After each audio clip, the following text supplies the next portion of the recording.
Oakland Coliseum is one of 10 Major League Baseball parks where the home team has won at least 2,000 games and lost at least 2,000 games. The A's conclude their Coliseum run with an all-time record of 2,492 wins and exactly 2,000 losses. That is your play of the day, brought to you by the great folks at TireRack.com. It's the way tire buying should be. The official tire expert of the Dan Patrick Show. Go to TireRack.com/Dan. Try the Tire Decision Guide. See the full lineup of Yokohama tires. Special offers, free road hazard protection, mobile tire installation.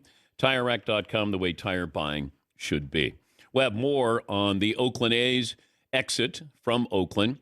Now you've had, the Raiders, you've had the A's, and you've had the Golden State Warriors all leaving the city of Oakland. And now going to relocate in Las Vegas, but having a pit stop in Sacramento the next couple of years. And I know that there's, heartfelt condolences and everybody's disappointed and it's sad. And I just wondered, did the commissioner have any role in this? And yes, he did, because I think he waived the relocation fee. But I think baseball wanted a team in Vegas. I don't know if this owner, John Fisher, wanted to stay in Oakland. Certainly doesn't sound like that. But I don't know if the other owners, are bothered by this. Because you're not getting a relocation fee, reportedly. So now you're going to send your teams to Vegas. But, yeah, I mean, it's disappointing. They've had so many great teams, so many great players. But could this owner have done more? I guess you can always do more. But it certainly felt like that's one of those where you go, man, it's a shame. Guess we're going to have to go to Vegas, get a new stadium. Yeah. Yeah, it does feel like by the time an owner makes up their mind that they're like, or even flirting with the idea of like, you know what, I think we're going to get out of here, it's already done. Like there's no, kind of like if you hear a football player talk about the minute you start thinking about retirement, you're already retired. Like it's just not. And is it the commissioner's job to prevent the move from Oakland to Vegas? Should it be part of his job? Could the other owners stop this if they wanted to? Is there too much money to be made? You want to be in Vegas. I mean, who would have thought that the NBA is going to be the last major sport to be in there and have a franchise there? And that'll happen in the next couple of years. You'll have one in Vegas and one in Seattle. But they've had Summer League basketball. They had an all-star game there. What was that, 15 years ago? Yeah, 2007. Yeah. Who would have thought? Yeah, Seton. See, like I would think it's the exact opposite. I think it's Manfred's job to make moves like this. It's his job to make sure from the league. Now, I'm not saying that I agree with it, but I would imagine it was his job to make sure that he has baseball teams in the appropriate cities and the ones that are supporting them. So it's not a statement on Oakland as a city, but I would imagine that he's supposed to be the guy that's managing all of those things, right? Relocation fees and what's the best market for us to make the most money as a league, as an organization. I would imagine that he's the guy pushing those things rather than, he would stop them if it wasn't the right fit, but he has to approve the next location, right?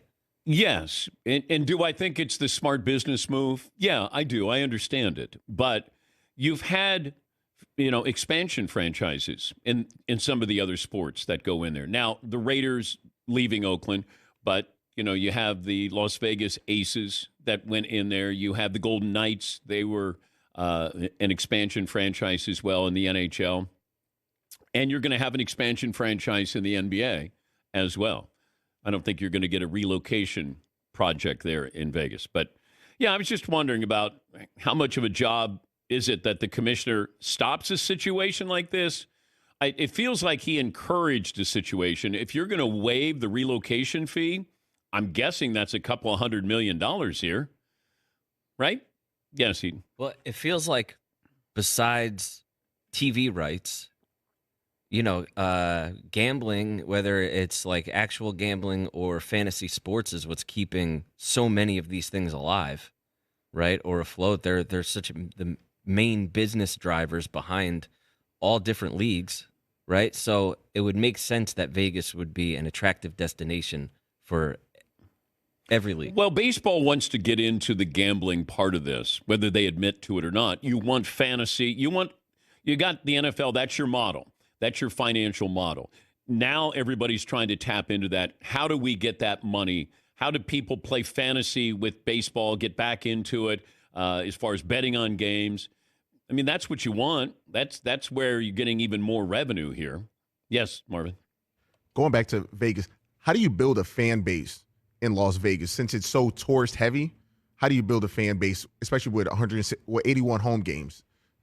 It'll be tough, but I would have I don't know what the renderings are for that new stadium, but I would have a quaint 35,000, and I would have a retractable roof. And I know you want to get concerts in there. You want to have an outdoor, like an amphitheater type venue, I'm going to guess. But playing baseball, they're not going to be playing baseball during the day. It'll be like Arlington with the Rangers. We're going to start at 6 o'clock at the earliest there.